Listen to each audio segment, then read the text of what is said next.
Good morning, my name is Amandeep Kaur. Today's my topic is National Acute Respiratory Control Program. Now we discuss about National Acute Respiratory Control Program. Definition of acute respiratory infection.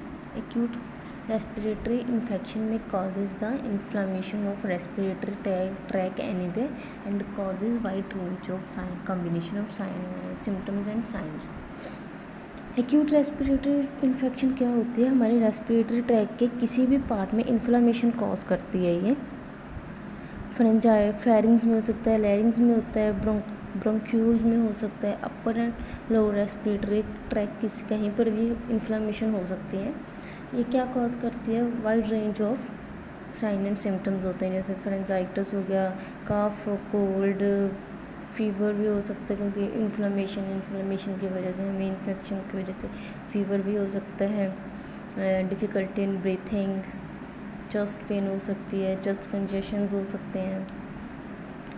Types of acute respiratory infection. The acute respiratory infection is classified into two types: acute upper respiratory infection, acute lower respiratory infection. Acute upper respiratory tract infection में commonly आते हैं common cold, otitis media. Acute lower respiratory infection, pneumonia, bronchitis. Introduction of a National Acute Respiratory Control Program. The Acute Respiratory Control Program was started in India in 1990s. Acute respiratory control programme India में 1990 में start हुआ था. It thought to introduce scientific protocol for case management of pneumonia. इसमें क्या किया था कि हाँ, जो निमोनिया के केस को साइंटिफिकली हमें मैनेज करना है, उनके केसेस को कम करना है, रिड्यूस करना है. Since 1992 the programme was implemented as part of CSSM and later with RCH. 1992 में क्या होता है, ये प्रोग्राम इम्प्लीमेंट हुआ था as a part of child survival and safe motherhood. उसके बाद ये किसके साथ इम्प्लीमेंट किया गया था? Reproductive child health. WHO के प्रोटोकॉल्स क्या हैं? The WHO protocols puts two signs as entry criteria for possible diagnosis of pneumonia. WHO के प्रोटोकॉल्स के अकॉर्डिंग दो मेन साइंस है, जो कि मेन क्राइटेरिया होते हैं कि हम पॉसिबल डायग्नोज कर सकते हैं कि पेशेंट निमोनिया से सफ़र कर रहा है. और कौन कौन से हैं? कफ है और difficulty in breathing, dyspnoea. Aim क्या है national acute respiratory control programme के? The aim of this program is to reduce the mortality rate in children due to acute respiratory infection 20% by 1995 and 40% by year of 2000. इसका M क्या था? हमें mortality rate है children's में reduce करना है, जो रेस्पिरेटरी इन्फेक्शन की वजह से होता है. 20% में 1995 तक करना है और 40% में 2000 तक करना है. To reduce inappropriate use of antibiotics and other drugs for treatment of acute respiratory infection in young children. हमें जो इनअप्रोप्रिएट एंटीबायोटिक्स यूज़ करते हैं लोग, वो उनका इनअप्रोप्रिएट यूज़ भी हमें रिड्यूस करना है, ताकि वो प्रॉपर डॉक्टर की प्रिस्क्रिप्शन से लें एंटीबायोटिक्स से, अपनी मर्जी से कोई भी इनअप्रोप्रिएट एंटीबायोटिक या कोई भी मेडिसिन ना लें. स्ट्रैटेजीज क्या हैं? To ensure standard care management of pneumonia in children under 5 years by training medical and other health personnel. Strategies क्या हमें इंश्योर करना है कि जो चिल्ड्रन निमोनिया के केसेस हैं अंडर 5 ईयर चिल्ड्रंस में, उनको प्रॉपर मैनेज करना है, स्टैंडर्डाइज केयर प्रोवाइड करनी है.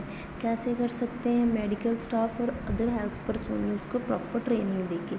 To train peripheral health staff to treat cases of pneumonia. जो पेरिफेरल हेल्थ स्टाफ है उनको भी प्रॉपर हम ट्रेन कर सकते हैं कि हाँ, वो कैसे कैसे निमोनिया के केसेस को ट्रीट कर सकते हैं. To improve maternal knowledge about home management of cough, cold and other danger signs of seeking appropriate care, हम मदर्स को नॉलेज प्रोवाइड कर सकते हैं कि वो कफ कोल्ड के साइन एंड सिम्टम्स को कैसे घर पर प्रिवेंट कर सकते हैं, कि अगर बच्चों को कफ कोल्ड हो रही है तो वो कैसे उसको मैनेज कर सकती है, कैसे ट्रीट कर सकते हैं घर पे। To promote immunization, exclusive breastfeeding in the first 4 to 6 months, proper weaning diet and vitamin A administration। Proper immunisation provide करनी है, ठीक है, जितने भी इम्यूनाइजेशन इंजेक्शन वगैरह होते हैं, वैक्सीनेशंस प्रॉपर लगवानी है बच्चों को। एक्सक्लूसिव ब्रेस्ट फीडिंग देनी है पहले 6 मंथ्स में। प्रॉपर वीनिंग डाइट देनी है। विटामिन ए के सप्लीमेंट्स प्रोवाइड कर सकते हैं, विटामिन ए एडमिनिस्ट्रेशन करवा सकते हैं। प्रिवेंशन कैसे कर सकते हैं? Improving the primary medical care services and developing better methods of for early detection treatment and prevention of acute respiratory infection is best way to control. जो हम कैसे प्रिवेंट कर सकते हैं? प्राइमरी मेडिकल केयर सर्विसेज को हम improve कर सकते हैं, बेटर मेथड्स डेवलप कर सकते हैं, जिससे कि हम अर्ली डिटेक्ट कर सकें निमोनिया के केसेस को एंड उसको ट्रीट कर सकें,